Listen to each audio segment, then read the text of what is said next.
What if I told you that buried beneath every culture, every religion, every whispered myth is a question so dangerous that it has been silenced for centuries, a question that unsettles governments, unsettles dogma, unsettles entire systems built upon fear? That question is simple. Could this life you are living right now be your last? Not your last in the sense of physical death alone, but your last passage through the cycle of birth and return.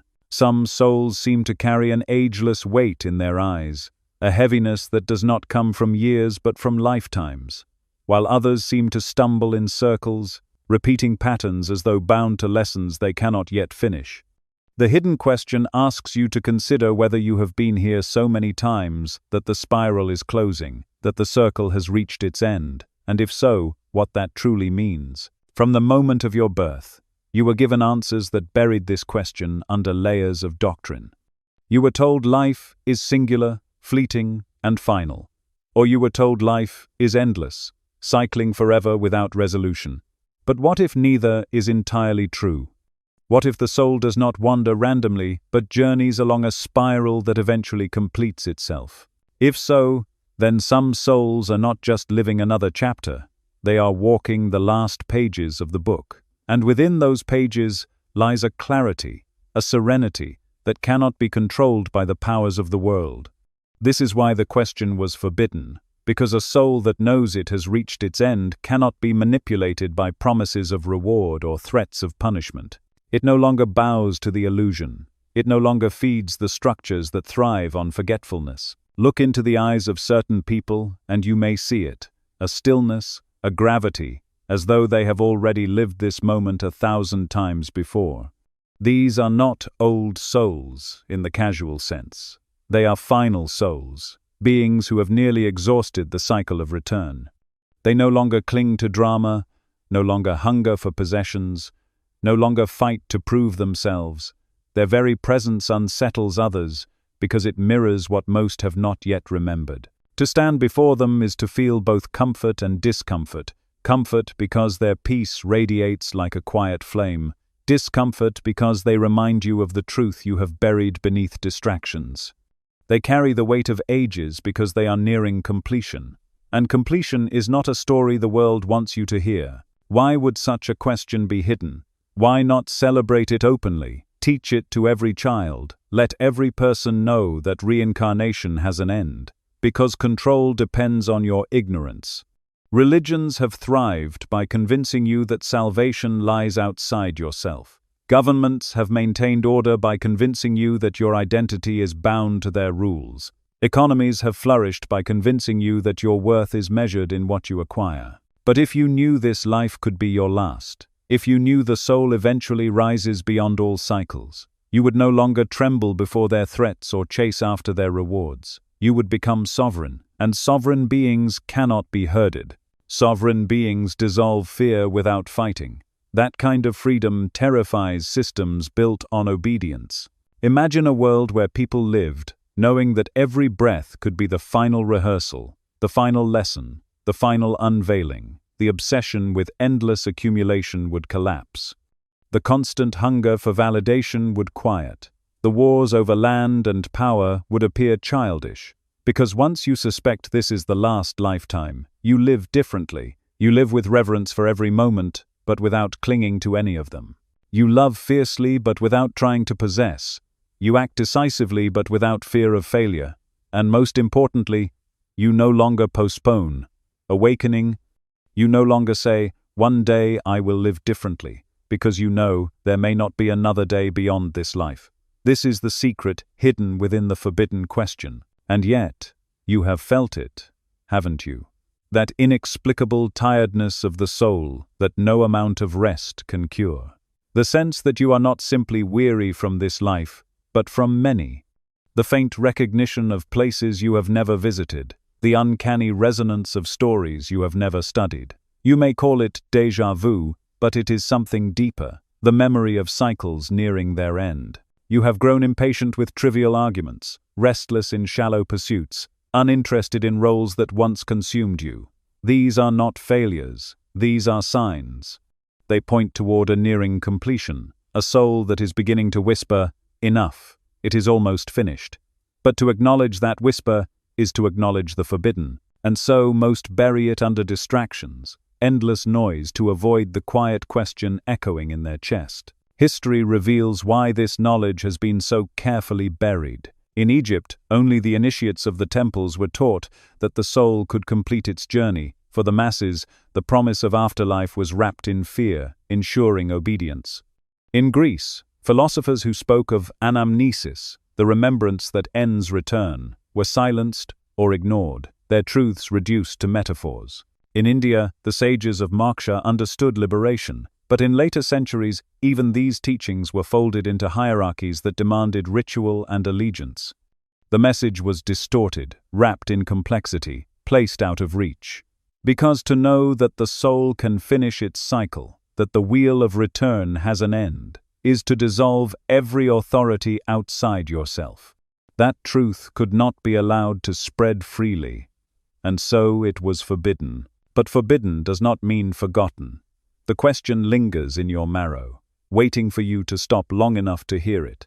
It calls to you in the moments when the world grows quiet, when you stare into the night sky and feel older than the stars, when you wake from a dream certain you have lived it before, when you meet a stranger and know them instantly. These moments are the whispers of the hidden question rising through the cracks of your consciousness. They are reminders that the end of the cycle is not fantasy, it is possibility. And the possibility is dangerous, not because it harms you, but because it liberates you. A liberated soul cannot be enslaved by fear of death, cannot be manipulated by promises of heaven or threats of hell. It walks in peace, and peace is more subversive than rebellion. So the question stands before you now: could this be your last life? Could every choice, every breath, every act of awareness be the final test before completion? If so, how differently would you live? Would you still chase the approval of others? Would you still drown in distractions? Would you still cling to wounds that no longer serve you? Or would you walk through this life with the calm strength of one who knows the end of the journey is near?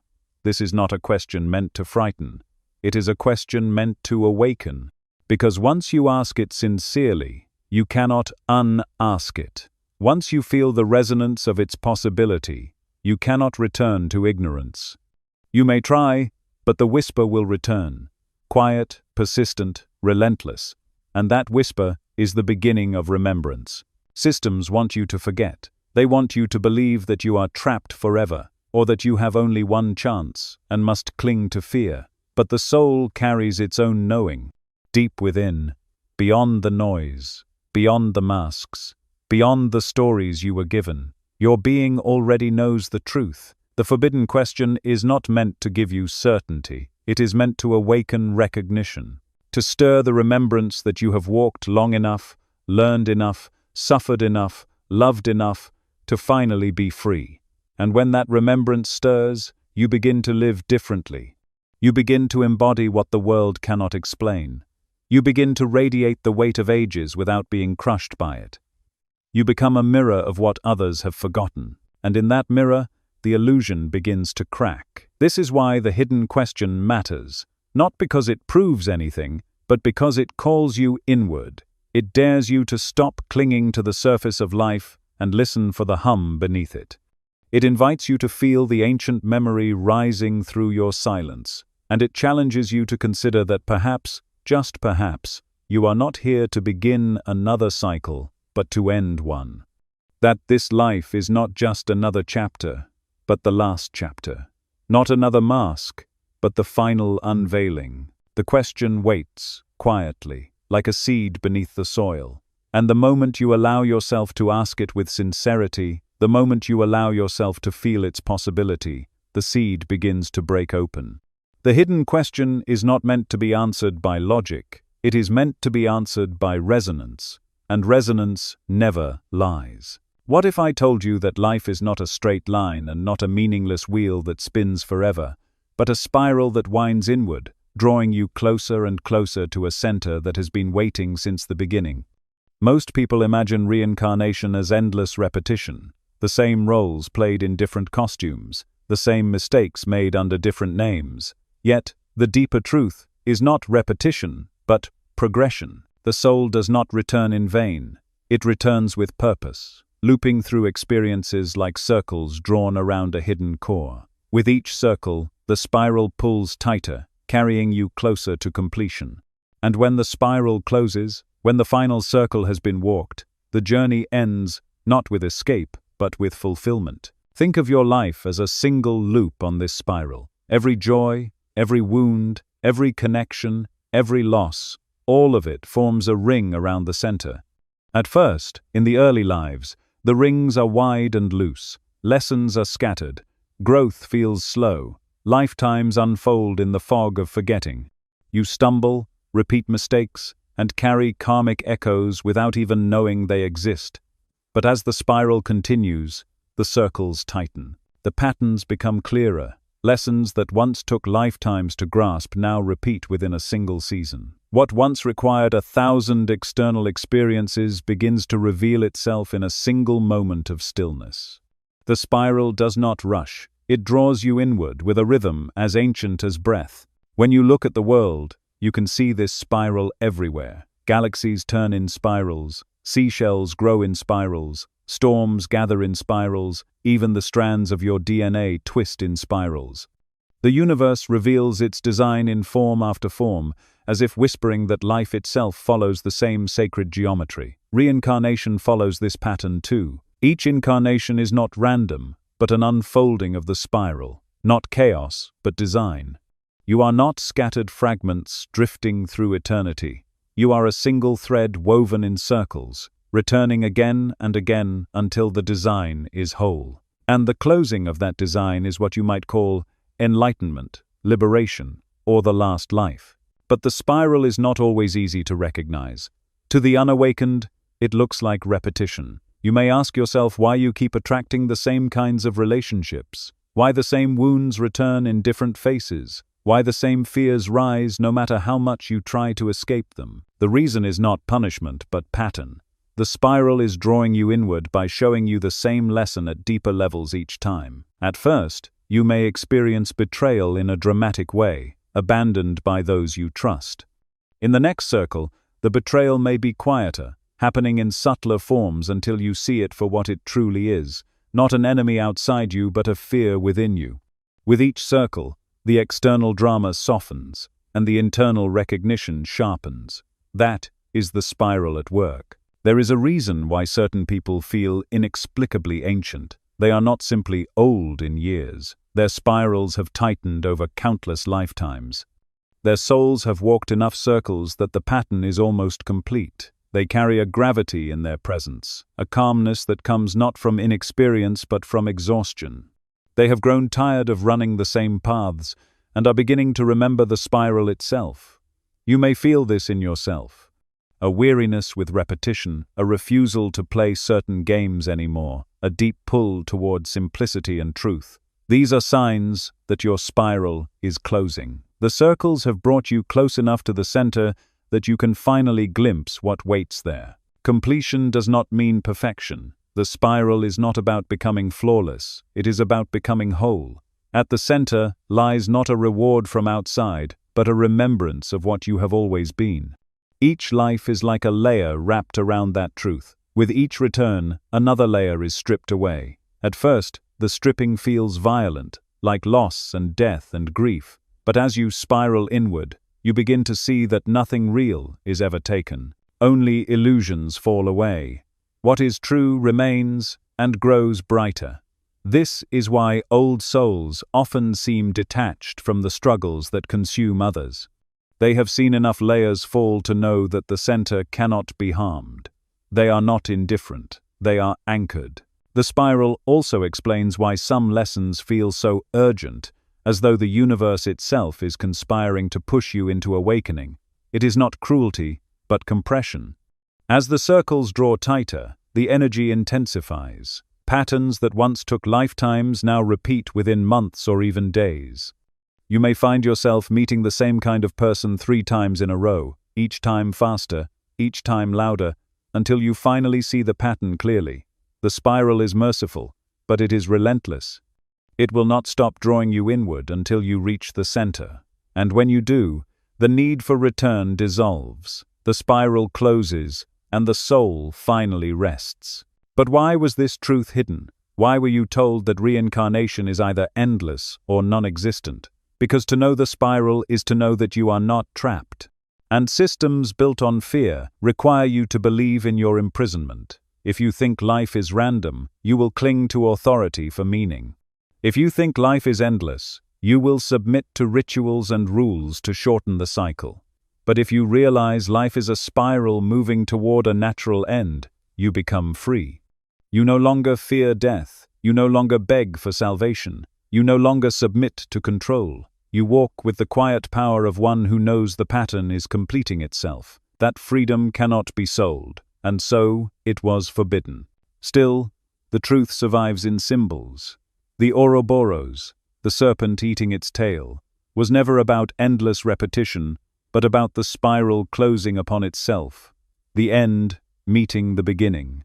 The labyrinths carved into ancient stone were not mazes to confuse but spirals to guide, paths that lead inward to a center. Even your breath mirrors the spiral. Each inhale expands outward, each exhale returns inward. Together they form a rhythm of circles around the stillness within. The ancients knew this, but their knowledge was hidden beneath metaphor, so that only those who were ready would understand. And now you are being invited to understand. You may wonder how to know where you are on the spiral. The answer is not found in prophecy or prediction, but in presence. Notice how often patterns repeat in your life. Notice whether the repetition feels endless, or whether it grows subtler with time. If the lessons are becoming clearer, if the circles are tightening, you are nearing the center. Notice the weariness of your soul, not the fatigue of the body, but the deep sigh of one who has seen this all before. Notice the longing for simplicity, the hunger for silence, the refusal to perform. These are not signs of despair, they are signs of completion. They reveal that the spiral is closing and that your final life may already be here. The spiral of lives is not a prison, it is a passage. It carries you home with each turn. The closing of the pattern is not an end, but a return. You are not climbing upward into something new. You are spiraling inward into what you always were. And when the last circle closes, you will not vanish. You will expand. The soul does not end, it remembers. And remembrance is liberation. To know this is to live differently. You begin to see every experience, no matter how painful, as another curve on the spiral leading you inward. You stop resisting and start aligning. You stop fearing and start remembering. And with every breath, with every step, you come closer to the center that has been calling you since the very first life. Have you ever wondered why certain dreams feel more real than waking life? Why some moments of déjà vu hit you with the force of inevitability? Why grief sometimes rises so deep and heavy that it feels too vast to belong to just this one existence? These are not accidents, they are signs, subtle leaks in the veil between lifetimes. Whispers from the spiral reminding you that the journey may be nearing its end. Your soul has carried memories across ages, not in the neat filing cabinets of the brain, but in the marrow of your being. Sometimes those memories surface in fragments, in the shadow of a dream you cannot forget, in the sudden recognition of a stranger's eyes, in the overwhelming sorrow of loss that feels centuries old. They come not to confuse you, but to remind you that the cycle is closing, that the story is drawing near its conclusion. Dreams are often the first place where the veil grows thin. Most dreams scatter and fade, the mind replaying its noise in fragments. But then, there are those rare dreams that cling to you with a weight that feels older than the body. In them you walk cities you have never studied yet know by heart. You speak languages your tongue has never learned yet flows effortlessly. You stand in relationships that feel both ancient and familiar. These dreams are not fantasies. They are echoes of lives once lived, imprints pressed so deeply into the soul that they bleed into the present. The spiral allows them to rise because you are ready to remember. The closer you come to completion, the more these dreams shift from random to revelatory. They are the soul's way of saying, you have been here before, and soon you will not need to return. Déjà vu works in much the same way. In an instant, you may feel as though you have lived a moment before, down to the smallest detail, the words being spoken, the light in the room, the feeling in your chest. Science calls it a trick of the brain, but the soul knows better. It is not a glitch, it is recognition. It is the spiral brushing against itself, two circles of time touching at the same point. These flashes remind you that the path is not random, that you are walking familiar ground for the last time. The moment strikes with uncanny certainty, because your essence has lived it before, and as the spiral tightens, those overlaps increase. What once felt like scattered glimpses become a pattern of reminders, each one whispering, "You are almost done." Grief is another doorway through which memory leaks. Sometimes the loss of a loved one feels heavier than it should, not because your love is unusual, but because the connection stretches across lifetimes. You may mourn as though you have lost them 1,000 times before, because in truth, you have. The soul does not forget its companions. It carries the echoes of their presence through every return. When one departs, the sorrow that rises may feel too deep for a single lifetime to contain. This is not weakness, it is memory. It is the ache of centuries surfacing in a single moment. And often, grief carries within it a hidden recognition that the bond has been fulfilled, that the lesson shared with that soul is complete. Such grief is not punishment, but confirmation that the circle is closing. The body itself holds signs of nearing completion. Trauma that lingers in your bones without explanation. Strengths and instincts that arrive without training. Fears that make no sense in the context of your upbringing. These are not accidents. They are remnants of lives lived before, leaking into the present through the cracks in the veil. You may carry an aversion to water that stems from a death long past, or a natural gift for music that once defined another life. The more the spiral tightens, the more these remnants converge, gathering in this final incarnation as if the soul is calling all its fragments home. The signs in your bones are not meant to confuse, they are meant to integrate. They remind you that you are not starting new, you are finishing. Silence is often the space where these whispers become loudest. In the rush of daily living, the signs are easy to ignore, but sit in stillness long enough, and the memories begin to rise. They may not come as clear pictures, but as feelings, an inexplicable sadness, an unshakable peace, a certainty that you have been here before. These sensations are the vocabulary of the soul, not words, but resonances. The closer you draw to completion, the more insistent these resonances become. They arrive in quiet moments, in the breath before sleep, in the pause between heartbeats. They are gentle, but they are relentless. The soul will not allow you to forget entirely, because forgetting is the illusion and remembrance is the truth. Some people spend their lives dismissing these signs. They laugh off déjà vu, suppress their dreams, and bury their grief in distractions. But when the cycle is near its end, these signs no longer fade. They persist. The dreams return, louder. The déjà vu grows sharper. The grief deepens until it cannot be ignored. This persistence is mercy, not cruelty.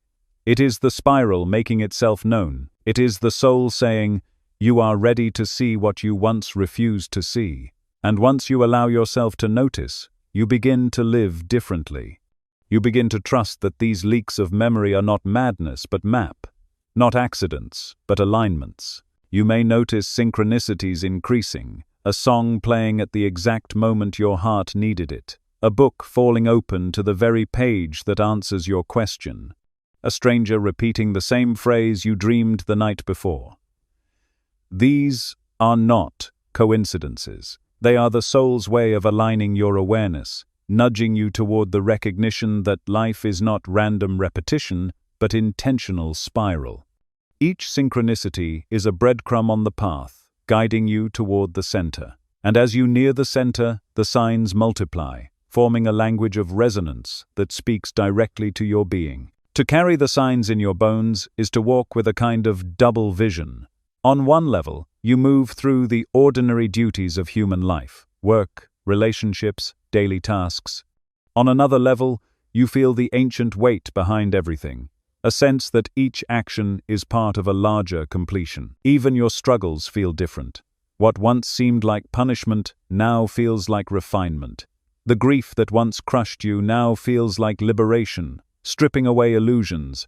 The déjà vu that once startled you now feels like confirmation, a reminder that the spiral is real. The dreams that once confused you now feel like messages, echoes guiding you home. The signs do not erase your humanity, they deepen it, infusing it with meaning. This is why these signs matter. They are not curiosities to be dismissed, but sacred markers of progress. They tell you when the spiral is tightening, when the cycle is nearing its end. They are the soul's way of reminding you that you are not lost in randomness, but moving toward wholeness. The question is whether you will listen. Will you treat the signs as distractions, or as invitations? Will you dismiss them as illusions, or will you allow them to lead you inward? For those nearing their last life, the answer becomes unavoidable. The signs grow too strong to ignore. They call you into remembrance, into presence, into the truth that you have carried all along. And so you walk with dreams that feel like memories, déjà vu that feels like recognition, grief that feels older than time. You walk with bones that carry stories you cannot name, with instincts that rise from nowhere, with synchronicities that turn coincidence into compass. All of it is the spiral whispering. All of it is the soul preparing you for the closing of the pattern. These signs are not punishments, they are promises. Promises that the journey has meaning, that the circles are not endless, that you are drawing near the center. And when you finally listen, when you allow the signs to speak without resistance, you discover what you have always suspected, that this life may indeed be the last, that the spiral is completing itself in you, and that the truth, hidden in your bones, has been waiting all along to be remembered. What if I told you that across every ancient culture, separated by oceans and centuries, there runs a secret thread, a recognition that life is not endless wandering but a journey with a closing moment, a final turning of the spiral. Egypt whispered it through symbols carved into stone. India sang it through the verses of the sages. Greece reasoned it through philosophy, each telling the same story in a different tongue. They all knew what most of the modern world has forgotten, that the soul has a destination, that reincarnation is not infinite repetition but a passage that can be completed.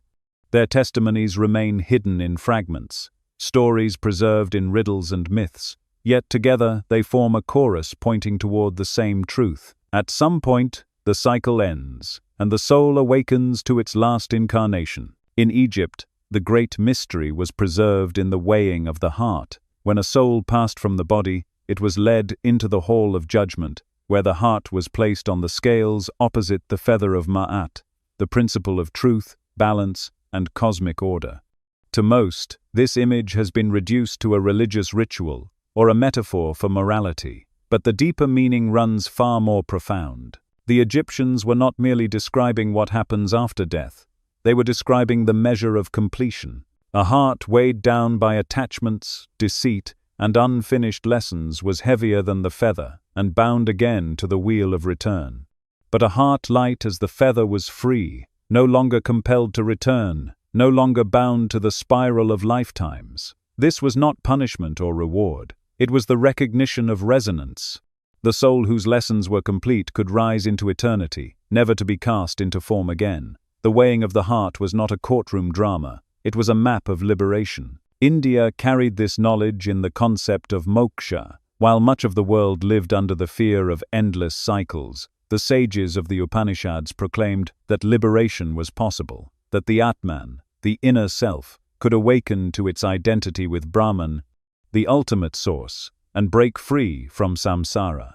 Moksha was not escape into nothingness, but the recognition that the dream of separation was finished. The self, having tasted every role, every joy, every sorrow, could finally dissolve into the fullness of truth. And what made this teaching revolutionary was its clarity. The cycle is not eternal unless you remain asleep. Once awareness ripens, once presence deepens, once the illusion of separateness fades, the wheel is no longer necessary. Liberation is the soul's final life, lived not as an exile, but as a return. In this vision, the end of reincarnation is not an annihilation, but an awakening to what was always real. In Greece, this testimony survived in the teachings of anamnesis, To the philosophers, learning was not the acquisition of new knowledge, but the remembering of what the soul had always known. Plato described the soul as having once seen the eternal forms before entering the body, and life itself as the process of recollecting those truths hidden beneath forgetfulness. Anamnesis was not memory of personal events, but memory of the eternal, the recognition of truth when it resonates through you. The Greeks hinted that once the soul remembers fully, it no longer needs to return. Reincarnation was described as the soul drinking from the waters of forgetfulness before re-entering the body. But what if the soul refuses the drink? What if remembrance is complete? Then no return is required. The final incarnation is the one in which anamnesis is absolute, where truth is no longer glimpsed but lived. The remarkable thing is not that Egypt, India, and Greece each carried these ideas. It is that they carried them independently, yet in harmony. Different languages, different symbols, yet the same hidden truth. The Egyptians spoke of lightness of heart. The Indian spoke of liberation. The Greeks spoke of remembrance. All pointed toward the closing of the cycle, the final life, the soul stepping into its origin. And if three such civilizations, separated by culture and geography, could converge on the same truth, what does that tell us? It tells us that this knowledge is not cultural invention but universal recognition. It is the soul whispering the same truth in every tongue, shaping it in ways each civilization could grasp, encoding it in myths so it would survive even when institutions tried to silence it. But why would they all protect this truth in secrecy? Because liberation dissolves control. A soul that knows it may be living its last incarnation cannot be coerced by fear or bribed with promises. The Egyptians encoded it in ritual because only initiates could be trusted with the full meaning. The Indians hid it in layered scriptures that revealed deeper truths only to those prepared. The Greeks buried it in philosophy so that only those with patience to contemplate would grasp it. The forbidden thread ran quietly beneath the surface of each culture, surviving persecution, distortion, and time. And it survives now, waiting for those who can see the pattern. The weighing of the heart is still alive in you every time you ask whether your actions feel light or heavy. Moksha still calls to you every time you grow weary of repeating the same dramas and yearn for something eternal. Anamnesis still stirs every time you encounter truth, not as something learned, but as something remembered. These testimonies are not dead history. They are mirrors of your own spiral. They remind you that the signs of nearing completion are not random, they are universal. You do not need to travel to ancient temples or memorize sacred texts to access them. They are written in your bones, whispered through your dreams, felt in your grief, and awakened in your silence. The ancients only preserved what your soul already carries. Imagine for a moment that you are standing in that Egyptian hall. The scales are before you, and your heart is placed against the feather of truth. Do you feel the weight of unfinished stories, of attachments you cannot release, of fears that still bind you? Or do you feel the lightness of one who has lived enough, who has released enough, who has loved enough to be free? Imagine that you are walking through the forests of India, sitting at the feet of a sage, and hearing for the first time that liberation is possible, that the dream can end. Does your soul stir with recognition, with the quiet thrill of knowing you are close? Imagine yourself in Athens, listening as a philosopher asks, what if learning is not new at all, but remembering? Do you feel the echo of truth in your chest, the sensation that you have always known but only now allowed yourself to see? These are not fantasies. They are testimonies rising again in you. Every ancient testimony carries the same promise, that the cycle ends, and each points toward the same signs. The Egyptians said it was the weight of the heart. The Indians said it was the stillness of moksha. The Greeks said it was the clarity of anamnesis. Together they form a map. If your heart is light, if your being feels free from the need to repeat, if truth feels less like discovery and more like recognition, then you are walking the final path. The ancients did not disagree, they simply described the same destination in different ways. And the destination is not escape from life but fulfillment of it. It is not vanishing into nothingness but remembering into everything. The global recognition of the final incarnation is not coincidence. It is the soul's way of making sure the truth could never be erased. No matter how much dogma twisted it, no matter how much power sought to bury it, the testimonies survived. They appear in hieroglyphs, in chants, in dialogues. But most importantly, they appear in you. The heaviness in your chest when you betray yourself, the lightness when you act in alignment, the weariness that says you have played this game long enough, the sudden clarity that truth has been with you all along. These are living echoes of ancient testimonies, proof that you are nearing the center of the spiral. So the question lingers, could this be your last life? The Egyptians would tell you to weigh your heart. The Indians would tell you to look for the freedom of moksha. The Greeks would tell you to see whether truth feels like remembrance. And your own soul will tell you in silence, in resonance, in the weight or the lightness you carry in every breath. The testimonies converge not to confuse but to confirm. They assure you that the end of the cycle is possible, that completion is real, that the last life is not myth but destiny. And if you listen closely, you may feel it already stirring. The quiet certainty that you are standing where countless souls once stood, at the edge of return, preparing to step beyond the spiral and into the truth that has always been waiting. What if I told you that the greatest danger to every empire, every organized religion, every institution of control, has never been rebellion or violence, but remembrance? Not the remembrance of dates or events, but the remembrance of the soul's sovereignty, the recognition that the cycle of lives has an end, and that freedom does not come from outside authority, but from within. The knowledge that you may be living your last incarnation dissolves fear, and fear is the root of control. A soul that knows it is nearing completion cannot be bribed with promises of heaven or threatened with punishment in hell. It no longer submits to illusions of power. It no longer looks outward for salvation. It walks with quiet authority, and such a presence cannot be ruled. This is why the truth was forbidden, not because it harmed you, but because it liberated you. From the earliest civilizations, leaders realized that stability depended on shaping belief. People could be organized, taxed, and directed if they believed that their survival depended on obedience. To tell them that their souls carried the power to complete the journey on their own, to tell them that remembrance was possible without temple, priest, or ruler, would be to unravel the very fabric of authority. So the truth was hidden beneath metaphor, distorted into rituals that placed power in the hands of institutions, guarded as mystery teachings only accessible to initiates who had proven loyalty to the order. What was natural and universal was made exclusive and secretive. The ordinary person was told only fragments, enough to maintain awe, but never enough to create sovereignty. The spiral of lives was turned into a wheel of fear, and liberation was recast as heresy. Religions across the world learned to weaponize this fear. If you convince people that the cycle of life is eternal unless they follow your prescribed path, they will cling to your doctrine for escape. If you tell them that liberation requires your blessing, your sacrament, your law, then they will submit their freedom to you. Entire empires flourished on this exchange.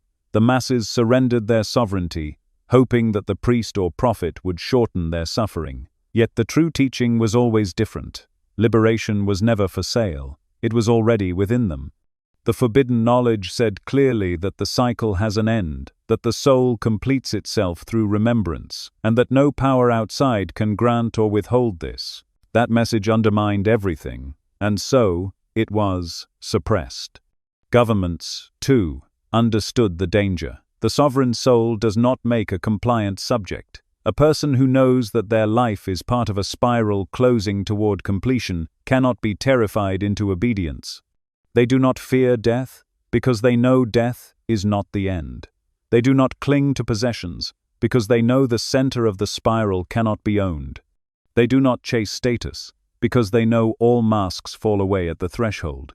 Such a person cannot be exploited endlessly. They may still live in society, but they live differently, quietly resistant to illusions. And when enough of these souls appear together, systems built on fear collapse. Control requires conformity, and remembrance ends conformity. That is why rulers feared mystics more than armies. Armies can be fought. Mystics spread freedom invisibly, like fire through dry grass. Even today, this truth remains threatening. Think of how much of modern life depends on you forgetting who you are. The endless advertising that convinces you to seek fulfillment in consumption, the political theater that convinces you to fear one another, the institutions that profit from your emptiness. All of it depends on keeping you asleep. If you were to awaken to the fact that your soul may be completing its journey, that you do not need the endless distractions and illusions to feel whole, entire economies would falter.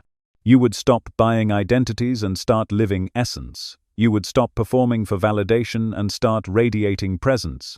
You would no longer be predictable. And systems thrive on predictability.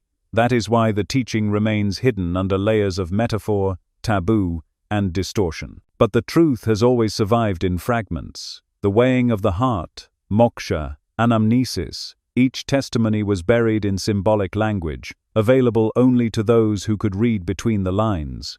Even when rulers burned books, silenced sages, or outlawed rituals, the essence could not be destroyed. It was encoded in symbols, in myths, in poetry. Yet, for the masses, the message was reversed.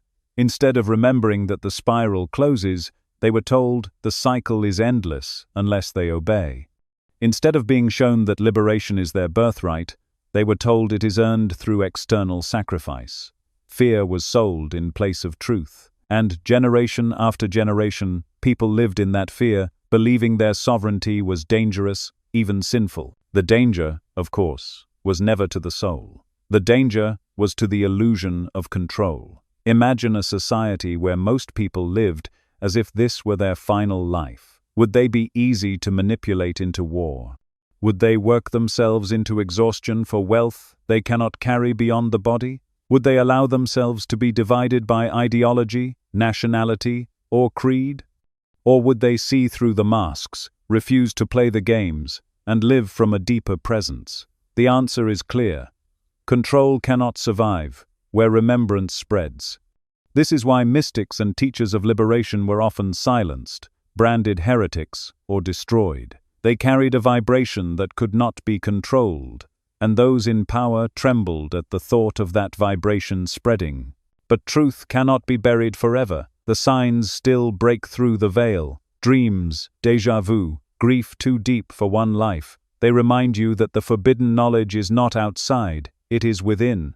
You are already carrying it in your bones. Systems can forbid teachings, burn scrolls, and punish teachers, but they cannot erase what the soul remembers. That is why you are hearing these words now, why something inside you stirs when the possibility of a final life is spoken. You are not learning something new, you are recognizing something old. Recognition cannot be outlawed, it can only be delayed. And once remembrance begins, it cannot be reversed. That is the true danger to control. That awakening spreads quietly and unstoppably, beyond the reach of force. The forbidden nature of this knowledge also explains why so many who feel it stirring remain silent. They sense that to speak it aloud is to invite misunderstanding, ridicule, or even hostility.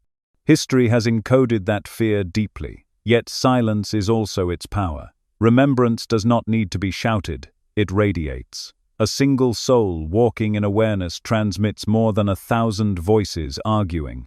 And that is why, even in suppression, the truth survives. It survives in you every time you feel the weight of déjà vu, every time you sense the futility of endless striving, every time you are moved by the recognition that this moment is sacred and complete.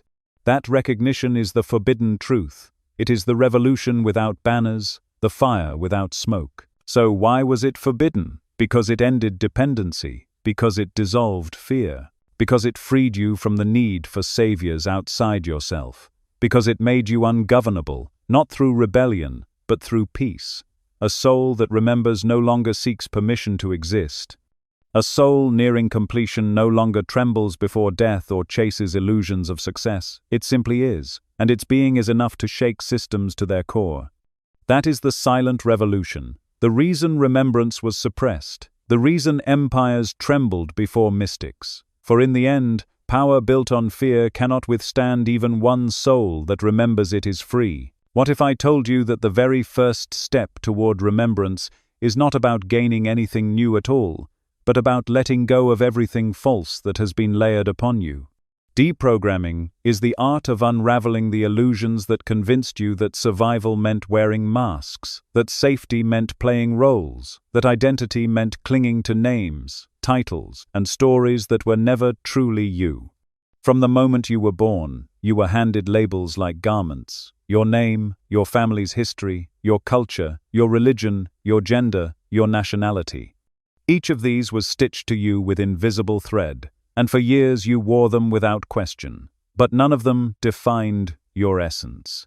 They were costumes, useful perhaps for a time, but heavy when you begin the inward journey toward your last life. Deprogramming begins when you are willing to strip these layers away. This step is called forbidden because nothing frightens the structures of power more than someone who refuses to identify with their masks. If you no longer believe that your worth depends on status, then no hierarchy can bind you. If you no longer think of yourself as a role to be performed, then no system of approval can control you. Deprogramming does not mean discarding your humanity. It means refusing to mistake the costume for the self. And yet, this is no easy task. Most of what you believe about who you are was taught to you before you could speak. You were told what to value, what to fear, what to aspire toward. The programming runs so deep that you do not even realize it is programming. To unravel it requires patience, courage, and silence. The process often begins in discomfort. Something in your life no longer fits. The role you worked so hard to perform suddenly feels hollow. The relationship built on pleasing others leaves you drained.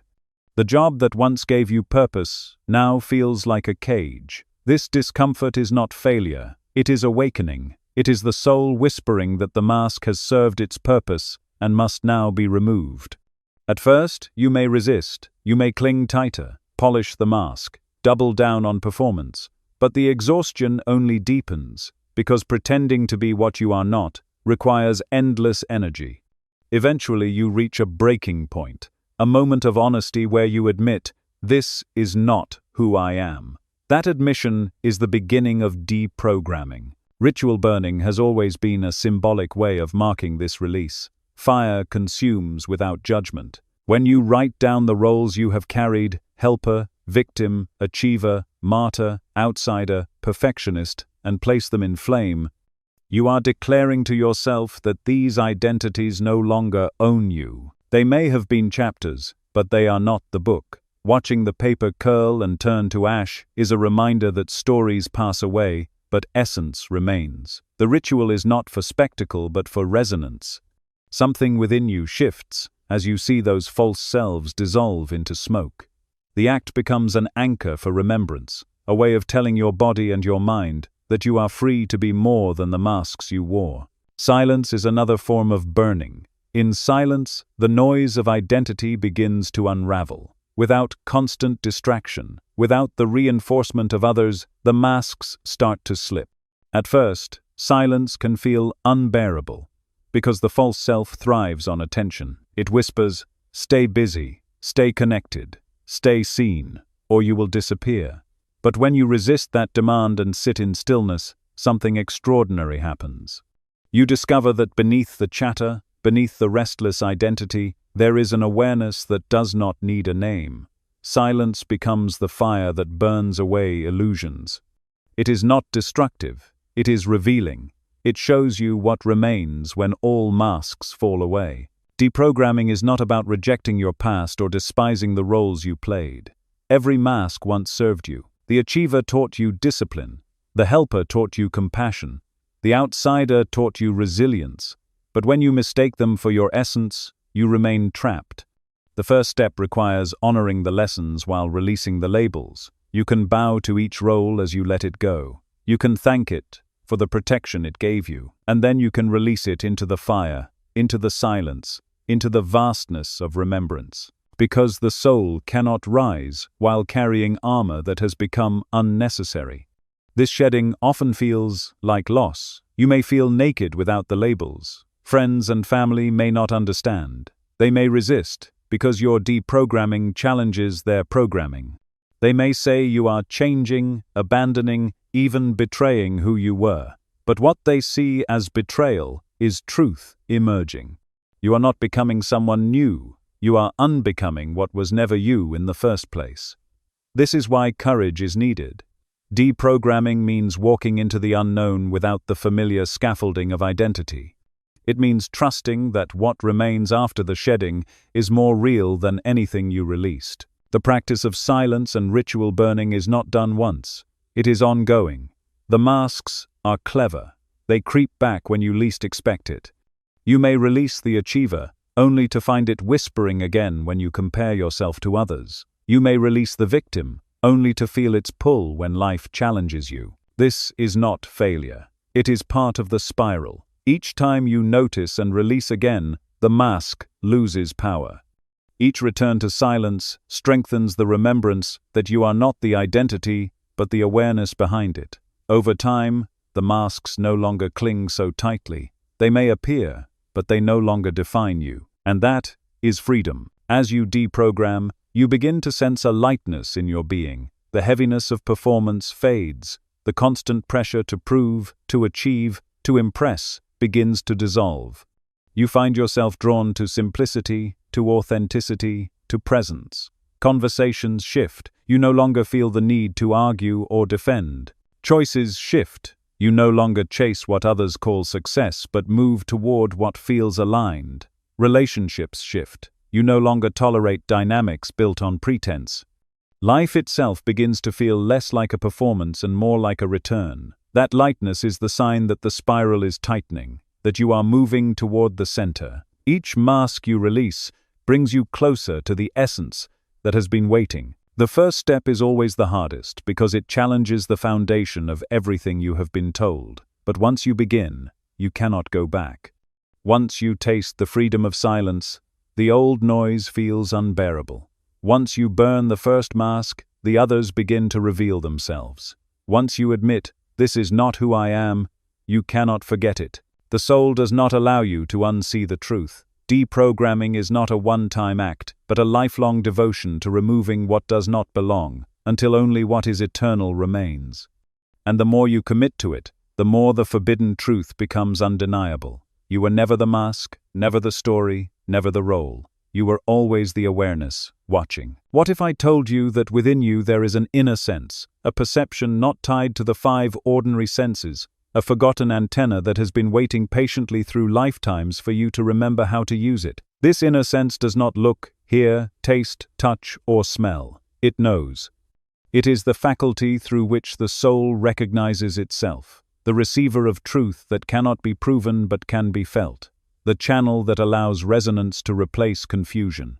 In the first step, you stripped away the masks that kept you distracted. But to walk deeper into remembrance, you must awaken this forgotten sense. The path is not complicated. It has been hidden in the simplest of actions. The breath you take every moment, the silence that surrounds every sound, the flame that flickers in the dark, the vibration rising from your chest. These are not ordinary practices. They are keys, and when you use them with reverence, they begin to awaken what was dormant inside you. Breath is the first key.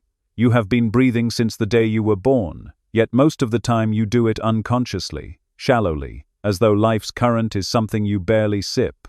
But when you turn breath into ritual, you discover its sacred power. Inhale slowly until your lungs are full. Hold it gently as though you are pausing time itself, then release it longer than you drew it in.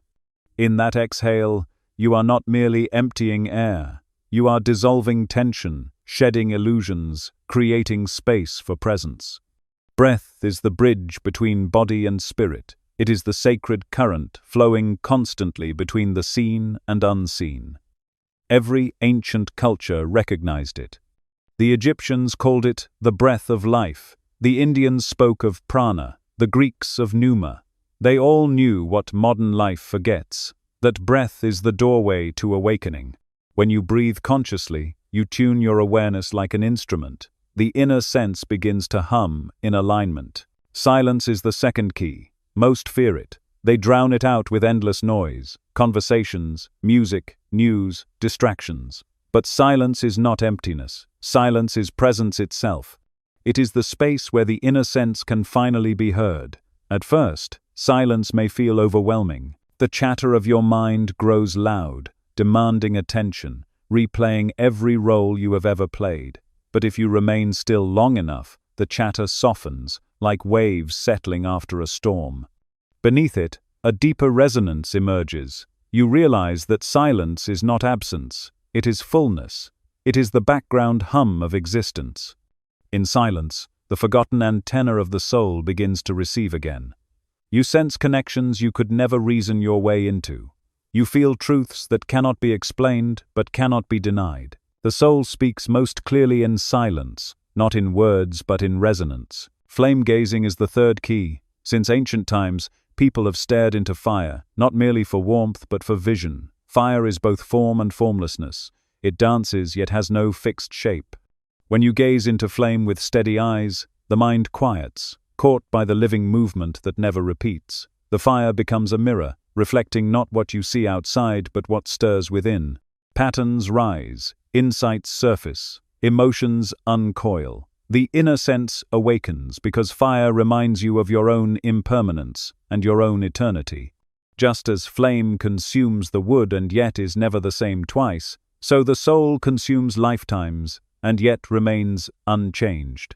Flame gazing burns through distraction, sharpening your focus into a single point of awareness. In that gaze, the forgotten antenna turns, tuning itself once again to the frequency of the eternal. Vibration toning is the fourth key. Your voice is not just sound, it is frequency. When you allow deep tones to rise from your chest, humming or chanting without words, you awaken resonance within your body. The vibrations travel through your bones, your tissues, your cells, reminding them of the harmony they once knew. The inner sense is activated through resonance, not logic.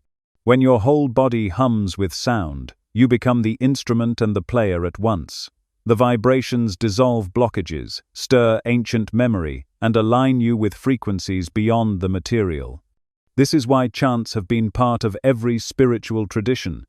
They are not mere songs, they are tuning forks for the soul. When you feel the vibration moving through you, you are not just making sound, you are calling yourself back into coherence. The forgotten antenna begins to transmit and receive again. Together, these practices form the doorway into awakening. Breath aligns you with life's current. Silence reveals the background resonance. Flame gazing focuses your awareness. Vibration toning harmonizes your being. None of them require elaborate rituals, temples, or intermediaries. They are simple, direct, available to anyone willing to approach with reverence. That simplicity is precisely why the truth was hidden. Systems of control thrive on complexity, convincing you that only the initiated can access the sacred. But the soul needs no permission. It needs only remembrance. And remembrance begins with these elemental practices, because they awaken what has been asleep. As you continue, you will notice subtle changes. Colors may seem sharper, sounds may carry hidden tones, intuition may surface more easily. You may sense emotions in others without them speaking. You may feel synchronicities aligning around you. These are signs that the inner sense is stirring. At first, you may doubt. You may tell yourself it is imagination, but the resonance will be undeniable. You will begin to trust feelings that have no rational explanation. You will begin to see patterns where others see chaos. You will begin to recognize truth by the way it vibrates in your chest, not by the arguments used to defend it. This is the forgotten antenna returning to life. Awakening this inner sense does not mean escaping the world. It means engaging it with new clarity. You still live in the body, still work, still speak, still relate.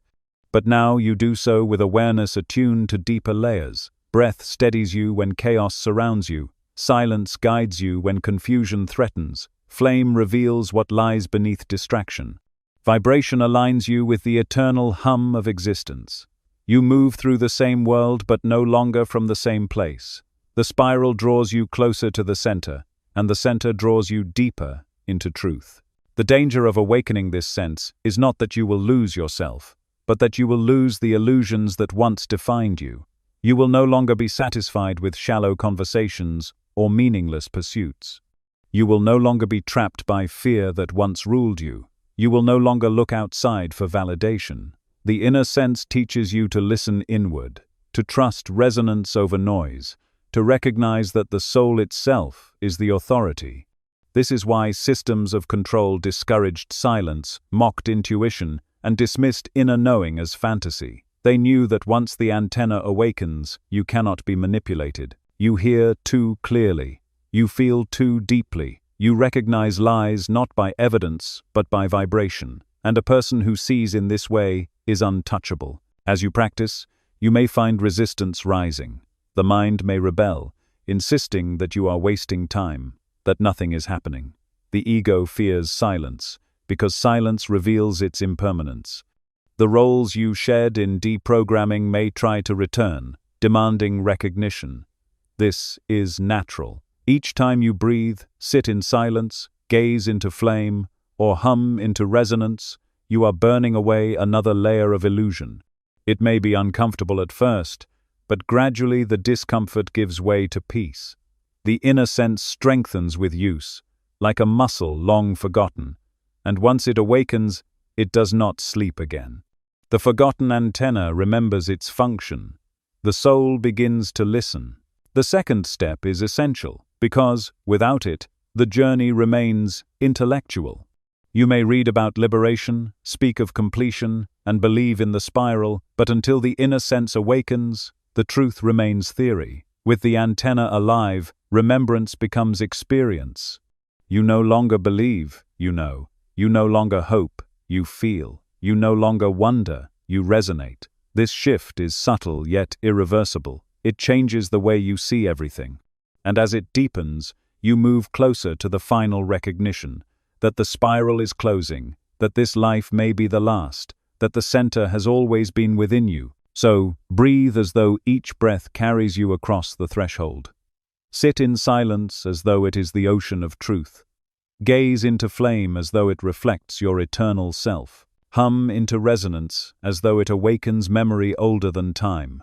These are not practices to escape life, but to embody it fully. They are not performances, but doorways. And when you walk through them with reverence, the forgotten antenna begins to receive again. You feel the pulse of eternity in your chest, the whisper of remembrance in your bones, the truth of completion resonating in your silence. This is the second step. Awakening the inner sense is not an achievement, it is a return. A return to the knowing you carried long before you wore any mask, long before you walked any lifetime, long before you forgot. And once you return, the spiral cannot remain the same. It begins to tighten, drawing you inexorably toward the center, toward completion, toward the freedom that has been waiting since the beginning. What if I told you that beneath all the noise, beneath all the thoughts, beneath even the breath that keeps you alive, there is a vibration inside you that is not random but precise, not accidental but eternal. This vibration is the essence of who you are. It is your soul's true frequency, the hum that has carried you through countless lives, the resonance that does not change even when every mask falls away. To discover it is not to gain something new but to finally hear what has always been there. This is the third step, resonance. It is the moment when the inner vibration reveals your name beyond language, when the soul announces itself not with words but with soundless recognition. And once you feel it, you can never mistake it for anything else. Everything in the universe vibrates. From the galaxies spinning in vast arcs to the smallest particle trembling at the edge of perception, existence itself is resonance. Music stirs you because it awakens harmony with vibrations you already carry. Silence nourishes you because it allows you to feel the subtle hum beneath thought. Even grief and joy are forms of vibration, one heavy, one light, both shaping the way energy flows through you. But beyond these shifting tones lies a deeper frequency. It is steady, unwavering, and unique to you. You may call it your essence, your spirit, your true self. Whatever the name, it is the frequency that has guided you through every incarnation, and it is the key to knowing whether this life is the last. Because once you resonate fully with your true frequency, the spiral of return is no longer needed. The circle has closed. How do you discover this resonance? The first two steps prepare the way. When you shed the masks of false identity, you remove the distortions that block the signal. When you awaken the inner sense, you reawaken the antenna that can feel vibration beyond ordinary perception. Then, in stillness, you begin to notice. Sometimes it comes as a hum in your chest, a quiet vibration that seems to pulse even when no sound is present. Sometimes it rises in dreams, a tone you cannot describe but remember with your whole body. Sometimes it reveals itself in synchronicities, a certain sound, word, or feeling repeating, until you recognize its echo inside you. And sometimes, without warning, it surges like a wave, leaving you trembling with the certainty that you have just touched your soul's true frequency. At first, you may doubt. The mind wants words, proof, evidence. But resonance does not speak in arguments. It speaks in certainty, in recognition, in the way your entire being vibrates with alignment when you hear it. Imagine a tuning fork struck in the air. Another fork of the same pitch, even untouched, begins to hum in response. That is how resonance works. When you encounter the frequency that matches your soul, you vibrate in harmony without effort. You cannot force it, and you cannot fake it. It is not a matter of belief but of recognition. The moment you feel it, you know. And in that knowing, everything changes. The ancients hinted at this truth in their practices. Mantras, chants, hymns, and prayers were never just words. They were frequencies meant to awaken the soul's resonance. Each repetition chipped away at the noise until the true vibration could be felt.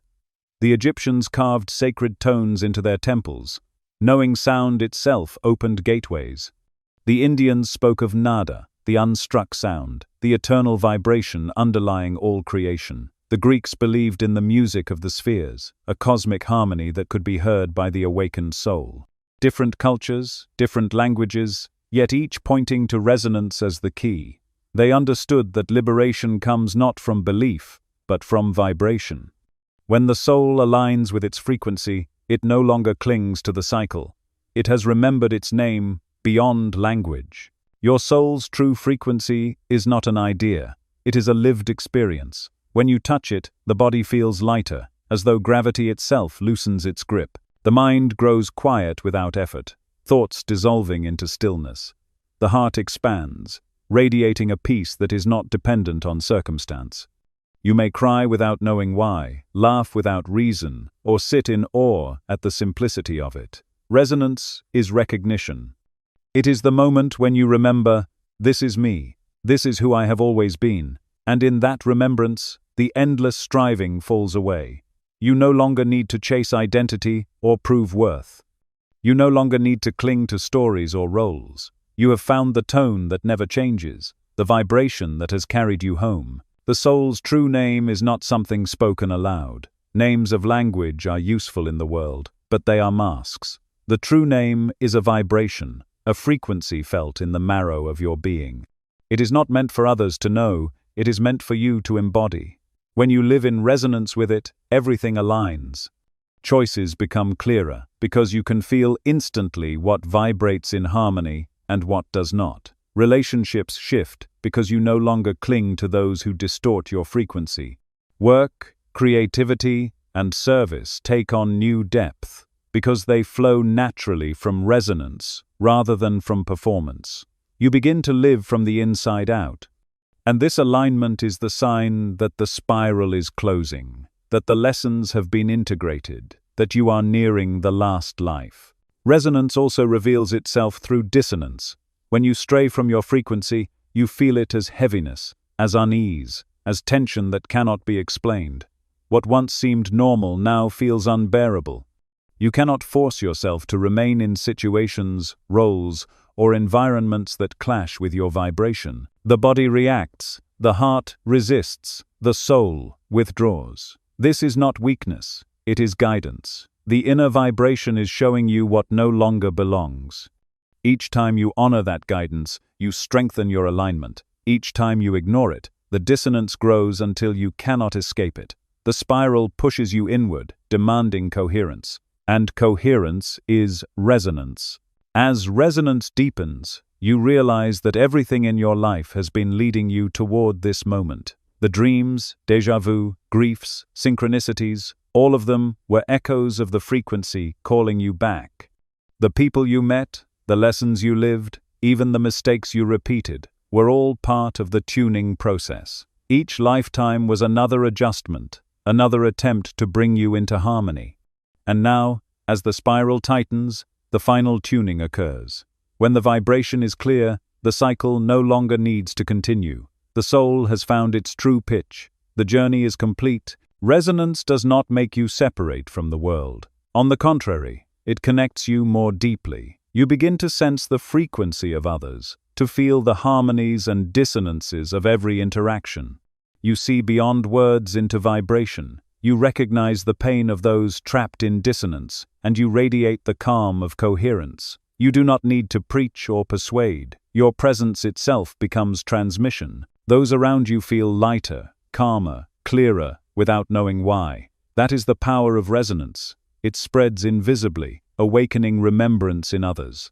And this is why the teaching was hidden, because one soul living in resonance can destabilize entire systems of control. Resonance cannot be legislated, cannot be bought, cannot be silenced. It is freedom made audible. The third step is not the end of the path, but it is the threshold. Once you discover your frequency, you can no longer live as before. You cannot unhear the hum of your essence. You cannot return to masks that distort the tone. You cannot ignore the dissonance that once numbed you.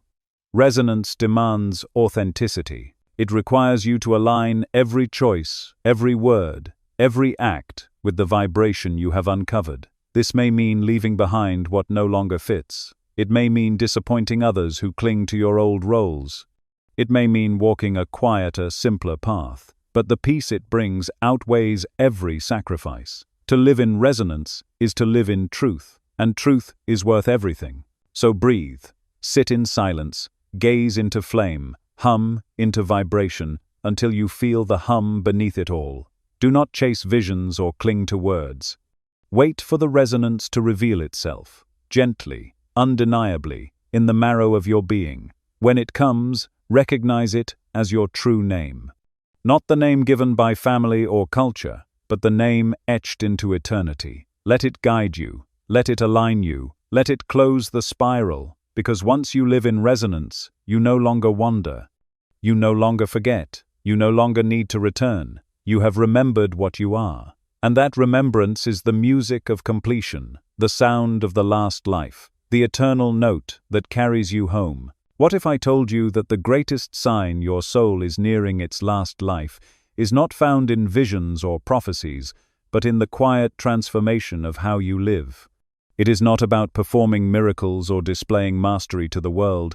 It is about the subtle yet undeniable shift where peace begins to replace striving. Synchronicities flood your days like whispers of alignment, and your very presence carries more weight than all your achievements combined. This is the mark of completion. It does not announce itself with thunder. It arrives like dawn, softly, steadily, until suddenly you realize you are no longer living the way you once did. The games of competition, the hunger for recognition, the endless chase for validation no longer move you. What takes their place is a calm so profound that even the storms of life cannot shake it. Peace replaces striving because striving belongs to the soul still entangled in the spiral. When you believe you are incomplete, you grasp at roles, possessions, relationships, and achievements to fill the imagined void. You strive to prove your worth, to secure your place, to earn love. But striving always carries tension, and tension reveals dissonance. As you near completion, that tension dissolves. You no longer wake with the pressure to become something. You begin to see that you already are. The urge to prove yourself fades like mist in sunlight. You still act, create, and serve, but the energy behind it is different. It is no longer fueled by fear or lack. It is guided by presence. You are no longer chasing, you are expressing. This shift is so subtle that others may not notice at first, but inside you know. The mark of completion is not what you accomplish, but the peace with which you live. Synchronicities begin to surge in this stage, not as rare coincidences but as daily companions. The universe starts to mirror your inner coherence with outer alignment.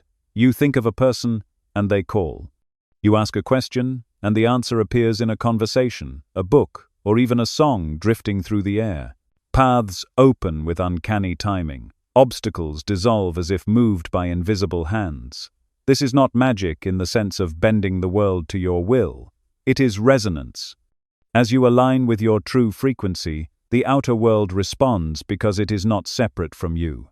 The synchronicities are confirmations, gentle reminders that you are walking the final curves of the spiral.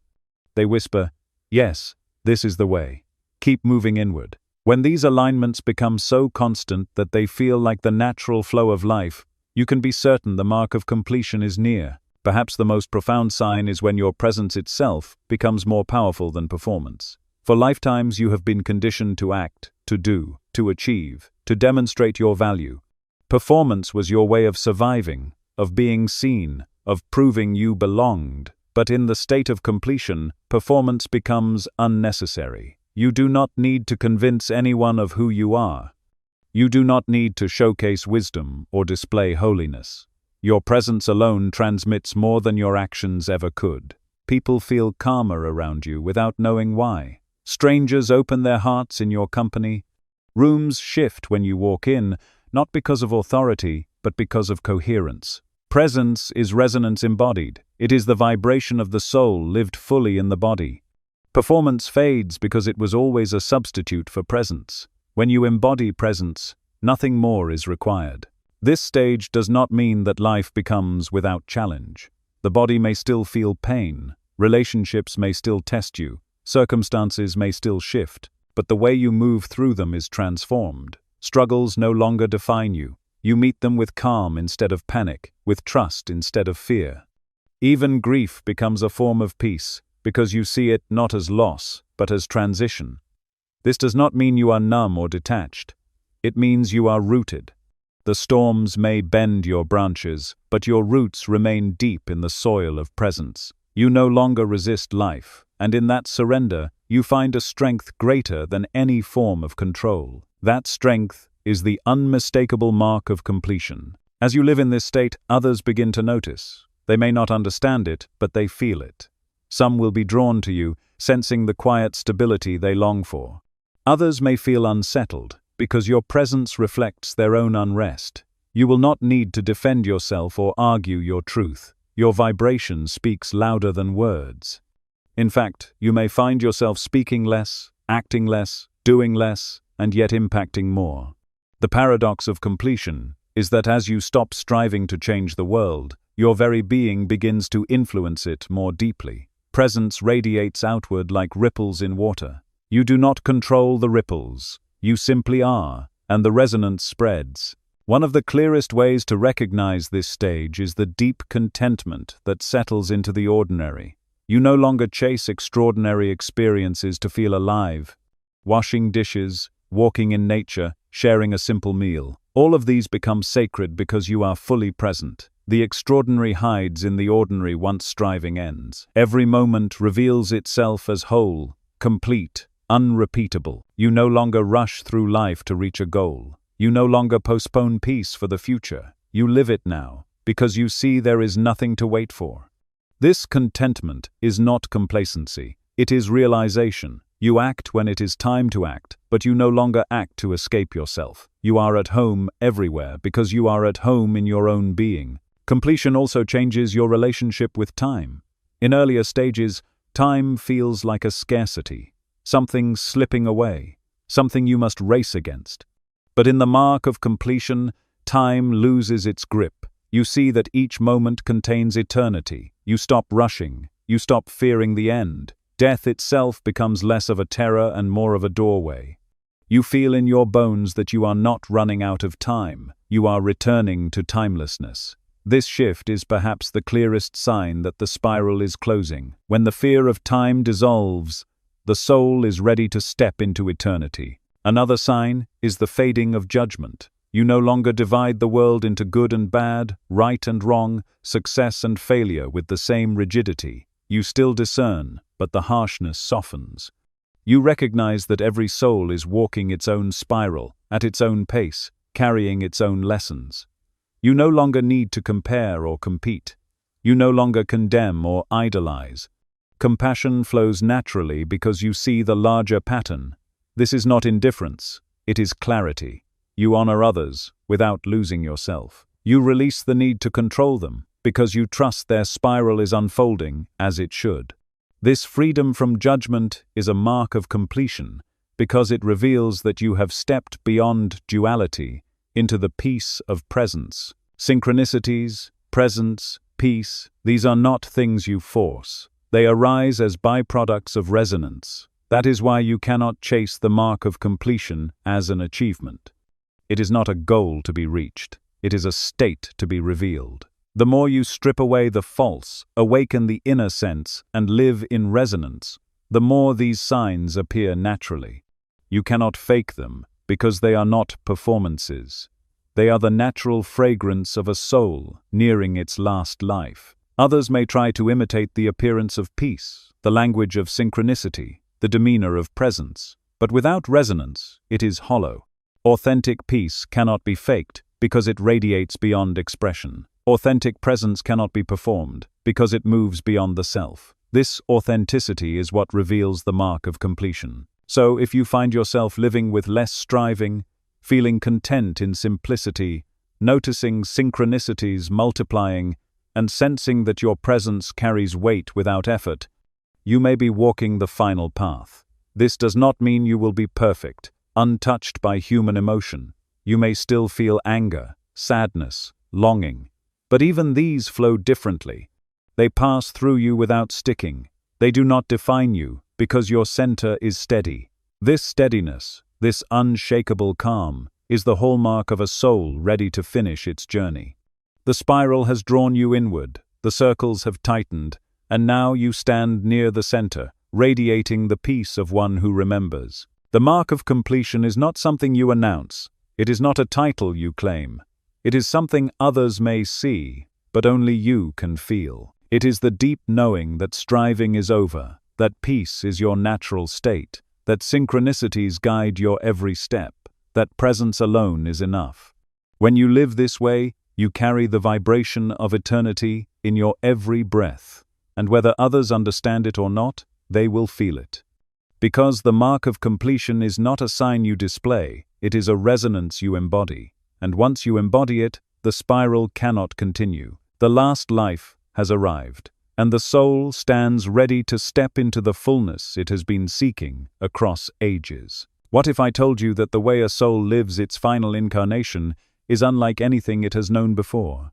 This is not because the circumstances of life suddenly become easier or because the world around it grows gentler, but because the soul itself has shifted into a way of being that no longer clings, no longer fears, and no longer plays the games it once believed were necessary. To live as a final incarnation is to walk with embodiment without clinging, to love fiercely without attachment, and to move through each day with the quiet gravity of eternity pressing softly into every step. It is not a life that looks extraordinary from the outside, but from within it is marked by freedom. It is a life lived with nothing to prove, nothing to chase, nothing to escape. And because of that, everything becomes sacred. Embodiment without clinging is the first mark of this way of living. In earlier lives, embodiment often meant entanglement. You were swept into your roles, your emotions, your possessions, and your desires. You believed that to live fully was to grasp tightly, to hold on to experiences, to fear their loss. But when the soul approaches its last life, something changes. Embodiment no longer means clinging. It means inhabiting the moment so deeply that you no longer need to own it. You eat the meal and taste every flavor, yet you do not mourn when the plate is empty. You stand in the sun and feel its warmth, yet you do not despair when clouds arrive. You love, create, work, and rest with your whole being, yet you do not grip these experiences as if they define you. The spiral has taught you that everything passes, and because you no longer resist this truth, you finally inhabit life fully. Paradoxically, when you stop clinging, embodiment becomes more complete. Fierce love without attachment is another signature of the final life. For most of the journey, love has been mixed with fear. You clung to those you cared for, afraid of losing them, afraid of being abandoned. You mistook possession for devotion, sacrifice for connection. But in the final incarnation, love transforms. It burns hotter, yet it binds less. You can love with intensity while allowing freedom, because you no longer confuse love with ownership. You can release those you cherish when their paths diverge, without resentment, because you know love is not diminished by distance. You can hold the dying hand of someone dear and grieve deeply, yet not collapse into despair, because you recognize that love itself cannot be destroyed. Fierce love without attachment is not weaker than ordinary love. It is stronger because it does not depend on conditions. It radiates freely, without demanding return. It flows like sunlight, giving warmth without needing to control where the light falls. This kind of love is one of the clearest signs that the soul is finishing its journey. Walking quietly with the gravity of eternity is the third mark. A soul in its last life does not need to announce itself. It does not crave recognition or titles. It does not build identities around spirituality, wisdom, or authority. Instead, it carries a silent weight, a depth that others feel even if they cannot explain it. Every step seems deliberate, not because of slowness, but because of presence. Every word carries resonance, not because of eloquence, but because of alignment. Such a person may appear ordinary on the outside, a neighbor, a friend, a stranger on the street, but their very existence radiates something unspoken. They walk with eternity at their back, and that gravity is unmistakable. It does not draw attention loudly, yet it transforms everything around it. Even silence becomes transmission. This is how the final incarnation expresses itself, not with spectacle, but with quiet power. Living as a final incarnation also reshapes how you view suffering. Pain may still arise, loss may still occur, challenges may still present themselves, but you no longer resist them with the same desperation. You understand that even suffering is part of the spiral, part of the rhythm of life closing in on its center. Instead of asking, "Why me?" you ask, "What is this showing me?" Instead of clinging to anger or despair, you move through the experience with acceptance. This does not mean you deny emotion. You still feel grief, frustration, even rage. But you allow them to flow, to move through you, without making them the core of who you are. You do not cling to suffering as an identity. This way of moving through hardship is not numbness, it is wisdom. It is the soul's way of honoring every experience while no longer being bound by it. One of the quiet joys of the final life is simplicity. The endless hunger for more begins to fade. You do not require grand achievements or dramatic stories to feel fulfilled. The small becomes immense, a conversation that opens the heart, a moment of stillness in nature, the laughter of a child, the way the wind touches your face. In earlier lives, these things may have been overlooked, overshadowed by ambition and striving, but now they become luminous.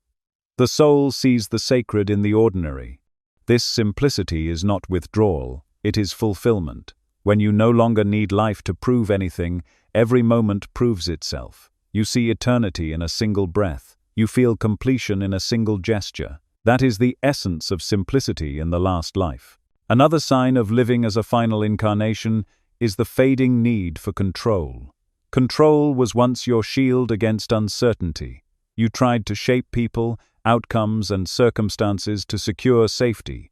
But now you understand that control is an illusion. Life has always been unfolding in patterns larger than your plans. The spiral itself has been guiding you long before you could see it. In the final life, you stop fighting against that current. You surrender, not in defeat, but in trust. You participate in life fully, but you release the grip of control. This surrender brings peace. You realize you do not need to hold the world together. It is already held, and in this release, you become freer than ever before. Relationships also shift profoundly in this stage. You no longer engage in entanglements built on dependency or fear. You honor connections that feel aligned, and you gracefully release those that do not. This does not mean you love less. In fact, you love more deeply, but you no longer bargain, manipulate, or cling. You no longer expect others to fill your emptiness, because emptiness has dissolved. You may have fewer relationships, but they are deeper, more authentic, more radiant with truth. Those who walk beside you feel nourished, not drained. And those who cannot resonate with your presence may drift away without conflict. You allow this because you no longer fear loss. You know love is never lost. You live in love without chains. In this stage, your inner guidance becomes unmistakable. The inner sense you awakened now speaks clearly, and the resonance you discovered in your soul becomes the compass for every choice. You no longer wonder endlessly about what to do. You feel the vibration of alignment, and you act accordingly. Life flows not because it is free from challenge, but because you are no longer resisting your own guidance. You live as if every step is choreographed by eternity. This does not mean passivity, it means harmony. You act, but your actions feel like participation in a larger dance. You no longer force, you align, and that alignment becomes effortless. Perhaps the most striking feature of the final life is the absence of fear. Fear once drove nearly everything. Fear of failure, fear of rejection, fear of death. But in this stage, fear loses its power. You may still feel the instinct of fear rise in the body, but it does not define your choices. You no longer live defensively. You no longer shrink from risk or avoid truth. Death itself becomes a companion, not a threat. You see it as a doorway, not an ending. And when death is no longer feared, life itself becomes richer. You embrace it fully, without hesitation, because you know nothing real can be lost. Fear dissolves into trust, and trust becomes the foundation of your every breath.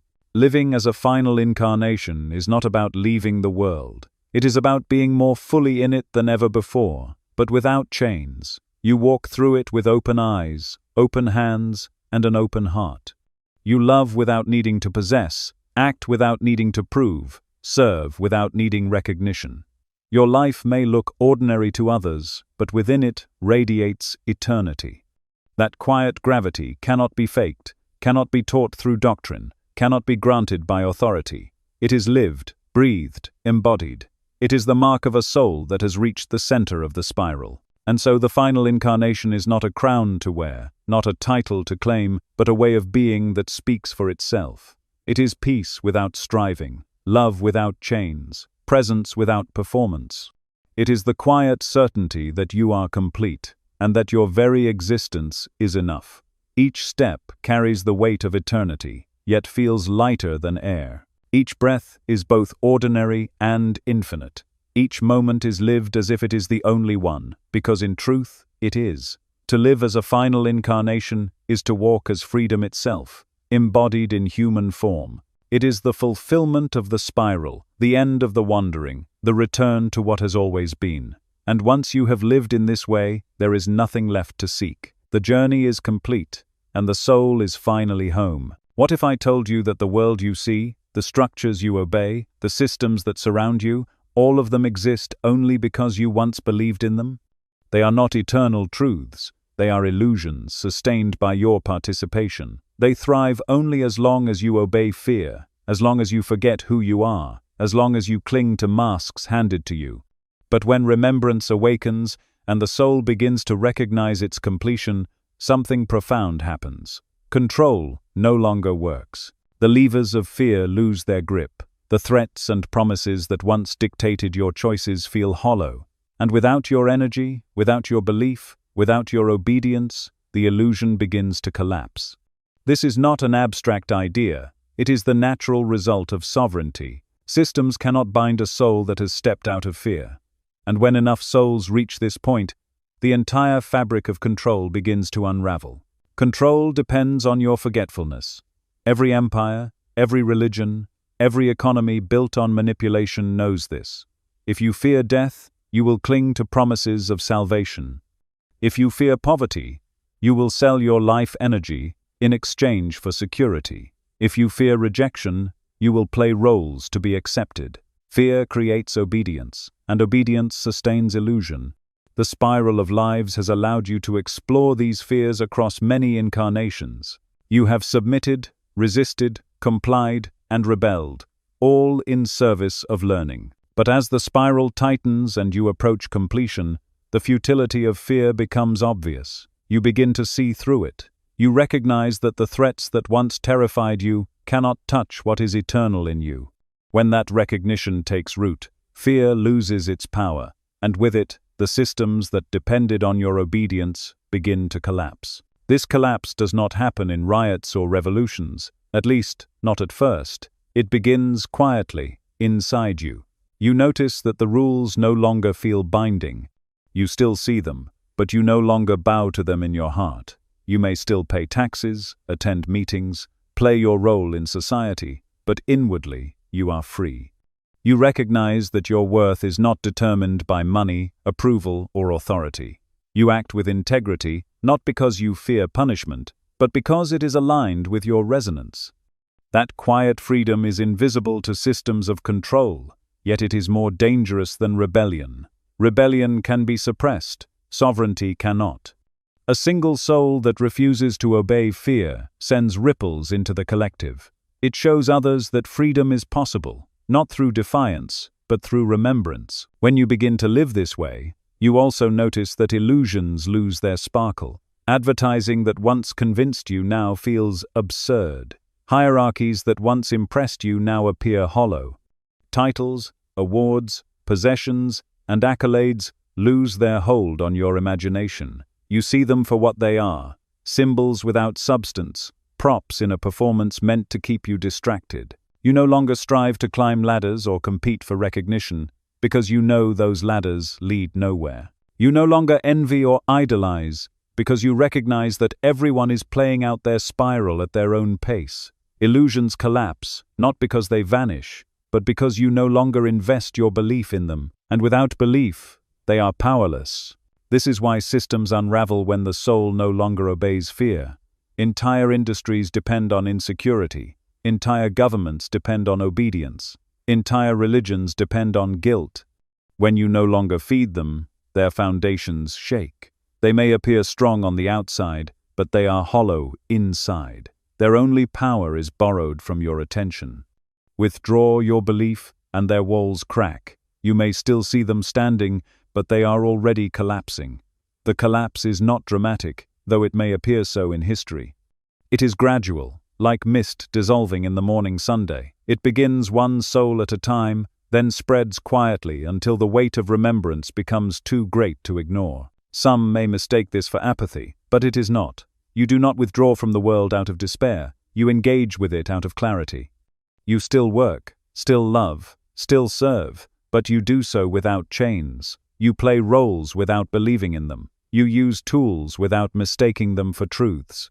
You participate in society without being owned by it. This quiet detachment is not indifference. It is freedom. You can give without needing to receive. You can serve without needing recognition. You can act without being driven by fear of consequence. This freedom undermines control more than protest ever could, because it cannot be manipulated. Those who try to intimidate or bribe you discover that their tools no longer work. You are untouchable, not because you resist, but because you no longer fear. This collapse of illusion also transforms your relationships. Fear-based dynamics dissolve. You stop engaging in manipulation, guilt, or control. You stop tolerating entanglements that drain your energy. You no longer play roles to keep others comfortable. This may unsettle those around you, because your freedom challenges their illusions. Some may resist, accuse, or withdraw. Others may be inspired, drawn to the lightness they feel in your presence. Either way, you remain steady, no longer shaped by others' projections. You love without chains, support without control, walk beside others without carrying their masks for them. The illusions that once entangled you in drama collapse, leaving space for authentic connection. Relationships simplify, deepen, and become less about performance and more about presence. The most profound collapse, however, happens within your own mind. The narratives that once ran endlessly, the stories of failure, the fears of rejection, the fantasies of success, begin to fall apart. You recognize them as illusions, voices of programming that never belonged to your essence. The mind still speaks, but you no longer believe every word. You listen as you would to a child spinning tales, with patience, but without obedience. This shift is liberation. Once the inner illusion collapses, the outer illusions lose their grip. You no longer fear shadows because you recognize them as shadows. You no longer chase mirages because you recognize them as mirages. Your inner sovereignty becomes the foundation of everything. The world may shake, but you are unshaken. Systems will always attempt to reclaim you. They may try to lure you back with promises, frighten you with threats, or seduce you with illusions of power. But once the soul remembers, none of it works. You cannot be bought, because you already feel complete. You cannot be threatened, because you no longer fear loss. You cannot be controlled, because you no longer obey fear. This does not make you invincible in the eyes of the world. You may still face challenges, even persecution, but inwardly you remain free, and inward freedom is stronger than any outer force.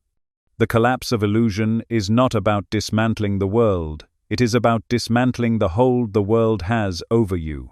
Once that hold is gone, the spiral is nearly closed. As more souls reach this stage, the collective illusion also begins to fracture. You may notice more people questioning systems that once seemed unquestionable. You may notice growing cracks in institutions, growing unrest in old narratives, growing hunger for authenticity. These are signs that remembrance is spreading. Control trembles when the spell of fear breaks, because fear was its only weapon. When enough people stop obeying fear, the illusion dissolves. This does not mean chaos, it means truth. A new order emerges, not built on domination but on resonance. It cannot be forced, only revealed. And it begins with each soul collapsing the illusions within themselves. So what does it feel like to live in the collapse of illusion? It feels like breathing freely for the first time after lifetimes of suffocation. It feels like walking through the world without chains, even though the walls of the prison may still stand. It feels like standing in the midst of storms with a calm heart, because you know the storm cannot touch what you are. It feels like watching the stage of a play dissolve while you remain steady in the audience, smiling at the performance you once believed was real. The collapse of illusion is not the end of life. It is the beginning of living truly. It is the recognition that you were never bound, only believing yourself bound. And when that recognition takes root, control cannot hold you. Systems cannot own you. Fear cannot chain you. You have remembered, and remembrance is freedom. What if I told you that the true test of awakening is not how high you soar in moments of meditation or how deep your visions reach in the silence of night, but how remembrance weaves itself into the ordinary fabric of your days? A soul approaching completion does not live only in the mountaintop experience. It carries eternity into the morning light, into the taste of a meal, into the pauses between words in conversation. Awakening is not escape, it is infusion. It is not withdrawal from life, it is life transfigured by presence. The great error of many who glimpse the eternal is believing they must abandon the ordinary world to remain in truth. But the final incarnation is not lived in caves or temples alone. It is lived in kitchens, marketplaces, sidewalks, and living rooms. Integration is the mark of maturity, the proof that remembrance has not just touched you, but taken root in every breath. Each morning becomes a quiet ritual. You no longer rise with the panic of schedules pressing down, nor with the restless hunger of striving for something undefined. Instead, waking itself becomes sacred. The first inhale is an offering, the first step, a prayer. Light spilling through a window is not dismissed as background but received as a gift. Even fatigue, aches, or the weight of age do not diminish this sense. They are included, honored as part of embodiment. In earlier lives, you may have sought transcendence to escape the body, but now you see the body itself as holy ground. The ritual of mourning is not about grand ceremonies, but about presence, drinking water slowly, listening to the pulse of your own breath, standing in silence before the day unfolds. To integrate remembrance is to realize that every dawn is an initiation, every morning a threshold to live as eternity clothed in time.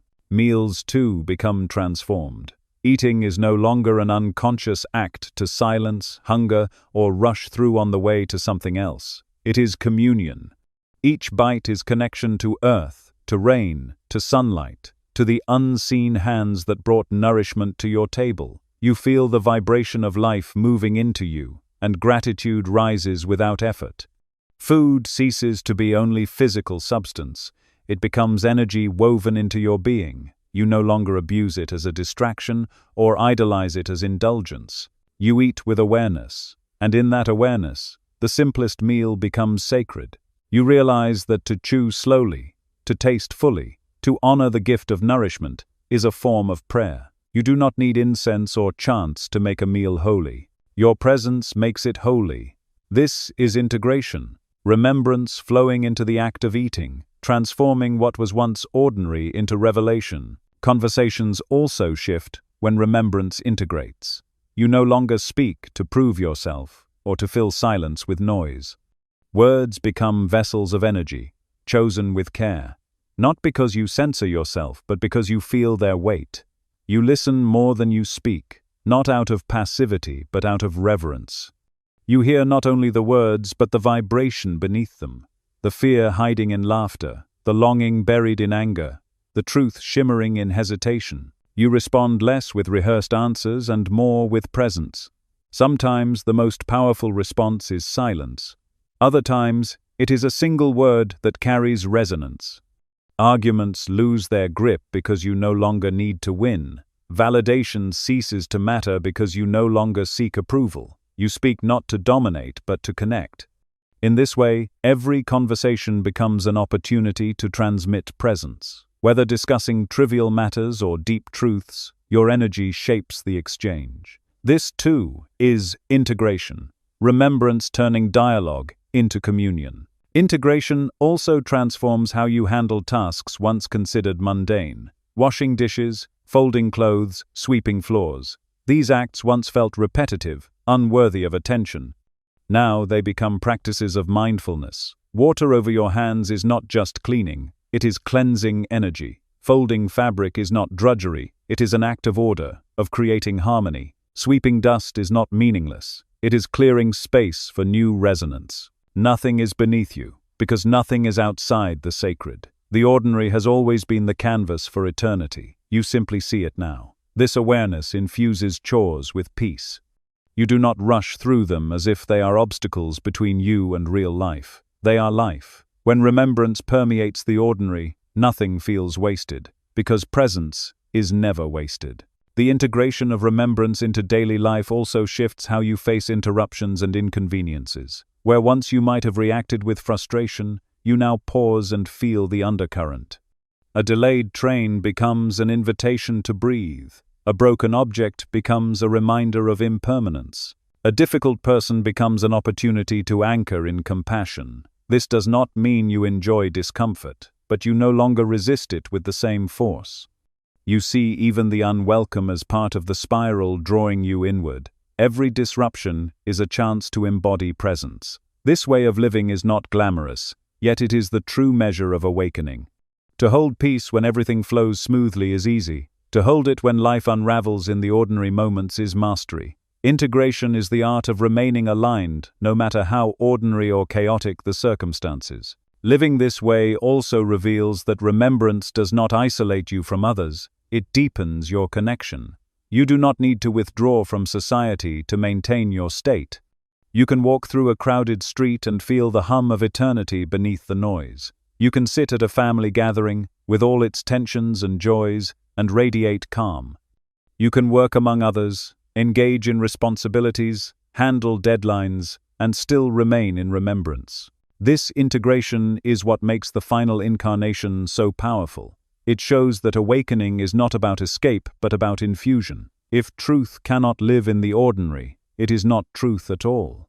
The soul in its last life proves this by embodying remembrance everywhere, not just in solitude, but in the midst of life. This integration changes how you experience time. You stop dividing life into sacred and mundane, spiritual and worldly, important and trivial. Every moment carries equal weight, because presence infuses them all. Waiting in line at a store can feel as luminous as sitting in meditation. Walking to the bus stop can carry the same resonance as a pilgrimage. The division collapses because remembrance infuses everything. Eternity does not hide in mountaintops. It hides in footsteps, in glances, in breath. When remembrance enters the ordinary, you see that you were never waiting to live. You have always been living. The last life is not measured by how much you accomplish, but by how fully you inhabit the moments given. Perhaps the most beautiful part of integration is the way it spreads to others without effort. You do not preach or attempt to convert. Your presence does the work. A child watching you eat slowly learns reverence for food. A friend listening to your calm response in conflict feels inspired to soften. A stranger catching your eye in silence feels a moment of peace. You do not set out to influence, yet you do.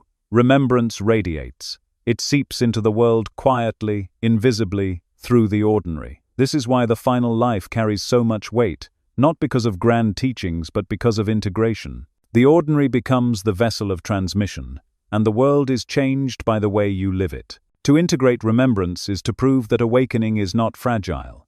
It does not require isolation, special conditions, or constant retreat.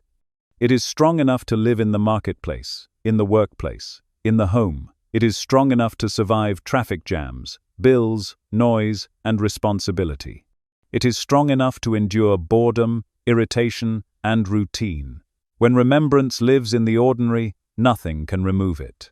This is the maturity of the spiral, the sign that the soul has truly arrived. Awakening that cannot survive the ordinary is incomplete, but awakening that infuses the ordinary is indestructible. So, if you want to know whether you are nearing the end of your journey, do not look only at visions or mystical experiences. Look at your mornings, look at your meals, look at your conversations. Look at how you move through interruptions, chores, and silence. If remembrance is there, quiet, steady, infusing everything, then you are living the integration of awakening.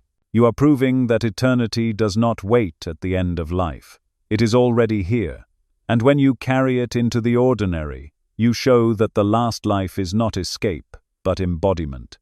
To live this way is to walk fully awake in a world still dreaming, to carry eternity into every moment, and to reveal that the ordinary has always been the most sacred place of all. What if I told you that there comes a moment when the spiral that has carried you through lifetimes tightens into stillness, when the circles of return stop expanding outward and draw completely into the center, and in that stillness you finally recognize that you have arrived? This is the last threshold, the point where the soul no longer prepares, no longer searches, no longer rehearses through another incarnation. It is the recognition of wholeness. It is the moment when you carry your soul's true name in every breath, when the hunger for another lesson, another chance, another body dissolves because you realize you are complete.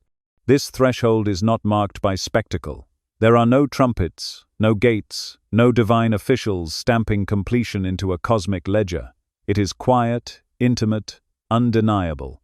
And the only way you know you have reached it is that every part of your being finally rests, not in resignation, but in remembrance. To recognize wholeness is unlike anything the mind can imagine. For so long, you believed yourself fractured. You searched for missing pieces in relationships, achievements, knowledge, and experiences. You felt the ache of incompleteness, and that ache propelled you through incarnation after incarnation. Yet, the spiral was never about gathering pieces that were lost. It was about dissolving the illusions that convinced you they were missing. When the last threshold arrives, that ache is gone. Not because you filled it, but because you finally see it was never real. You are whole. You always were. Every flaw, every wound, every regret is not erased, but enfolded. The parts you once disowned are no longer exiled, they are embraced. You carry no shame, no self-rejection, no desperate hunger for validation. The recognition of wholeness is not a concept, it is a lived state. It feels like standing at the end of a long journey and realizing you never left home. The road vanishes, the striving dissolves, and only presence remains. In this state, the soul's true name becomes constant. Earlier, you may have touched it in glimpses, felt the resonance in moments of silence, heard the vibration in dreams, sensed its echo in synchronicities. But at the last threshold, it is no longer fleeting. It is every breath. Inhale, and you feel it resonate through your chest. Exhale, and you release it into the world. It is not a word you can speak. It is not a sound you can reproduce. It is the frequency of your being, humming through every cell, vibrating through every moment. You carry it effortlessly because it is what you are. This name does not identify you as separate. It identifies you as complete. You do not cling to it as a possession. You live it as essence. And when you breathe this way, carrying your soul name in every breath, the distinction between inner and outer dissolves. The universe speaks in you, and you speak in it. There is no gap left. How do you know when you have reached the end of return? The signs are subtle but unmistakable. You stop striving. You may still act, create, serve, and love, but you no longer do it to become something else. You act because it is natural, because it flows, because it expresses wholeness. You love fiercely, but without the chains of attachment, because you no longer fear loss. You serve without seeking recognition, because you no longer need to be seen. You no longer ask life to complete you, because you feel completion in every step. This is not passivity. You remain fully alive, perhaps more alive than ever. But the energy that once drove you through cycles of proving and seeking has vanished. In its place is quiet certainty. You are no longer rehearsing. You are no longer gathering fragments. You are living the final movement of a long symphony, one that resolves not with a flourish but with a perfect note fading into silence. The end of return does not mean withdrawal from the world. Quite the opposite. You are more present than ever. But your presence carries a different weight. You no longer chase experiences, but you savor them deeply. You no longer fear endings, but you honor them with reverence. You no longer cling to beginnings, but you greet them with openness. Each moment becomes a full circle, complete in itself. You do not need to extend it into another life to feel fulfilled. That is the quiet sign that the cycle has closed. You find eternity in a sip of water, in the sound of a bird, in the glance of a stranger. And when eternity is available in every moment, the compulsion to return vanishes. Why return to seek what you already hold? Why wander when you have arrived? At this threshold, fear dissolves almost completely. Death no longer appears as an enemy, but as a gentle transition. You may still feel the instinctual stirrings of fear in the body, but they do not define you. You know that when the body falls away, you are not falling into void. You are stepping into wholeness that is already present. The soul no longer fears judgment because it has judged itself and found acceptance. It no longer fears punishment because it sees punishment as illusion. It no longer fears separation because it feels inseparable from the whole. Fear was the tether that bound you to the spiral, and when fear dissolves, nothing pulls you back. The last threshold is crossed not by effort, but by release. The world around you may still test this state. Systems may still attempt to bind you. People may still project their fears, their anger, their expectations onto you. But these no longer catch in you. You move through them as if through mist. You do not resist or fight, because you no longer believe the illusion is real. And yet, you do not dismiss it with arrogance. You honor those still caught in the spiral because you know you once were. Compassion flows naturally, not as obligation, but as resonance. You see the struggles of others without judgment, and your presence becomes a quiet balm. You do not try to save them, because you know each soul must walk its own spiral. But your existence radiates the possibility of freedom, and that is enough. The last threshold is not something you claim. If you think you must declare it, you have not reached it. If you feel the need to prove it, you are still striving. The threshold announces itself not in words, but in silence. It reveals itself not in visions, but in stillness. It is known only in the way you live, in the peace that does not leave, in the presence that does not waver, in the resonance that hums without end. Others may not recognize it, and that no longer matters. Recognition was part of the old spiral. Wholeness requires nothing. You may wonder whether the last threshold means you vanish, whether the soul dissolves into nothingness. The truth is more mysterious and more beautiful. You do not vanish, you return. You do not dissolve into absence. You merge into presence so vast, it holds all things. The wave does not cease to exist when it returns to the ocean. It becomes the ocean again. The drop does not disappear when it falls into the sea. It becomes inseparable from the sea's expanse. So it is with the soul at the last threshold. You do not end. You return to what you always were. The illusion of separation dissolves, and the wholeness you carried in your breath reveals itself as the wholeness of all existence. To live with this recognition is the final grace of incarnation. You may still wake each day, still eat, still speak, still laugh, still weep, but you do so without weight. Every act is light, because nothing is clung to. Every word carries resonance, because nothing is wasted. Every moment is eternity, because you no longer divide time. This is not withdrawal. It is fullness. It is life lived without fear of loss, without hunger for more, without chains of illusion. It is life lived as freedom. When the spiral is complete, when the name is breathed with every inhale and exhale, when peace becomes your natural state and presence becomes your transmission, you know you have reached the end of return. There is no certificate, no proclamation, no cosmic announcement. There is only wholeness. There is only presence. There is only the eternal recognition that you have always been what you sought. This is the last threshold. It is not the end of you. It is the end of forgetting, and once you cross it, the soul rests in remembrance forever.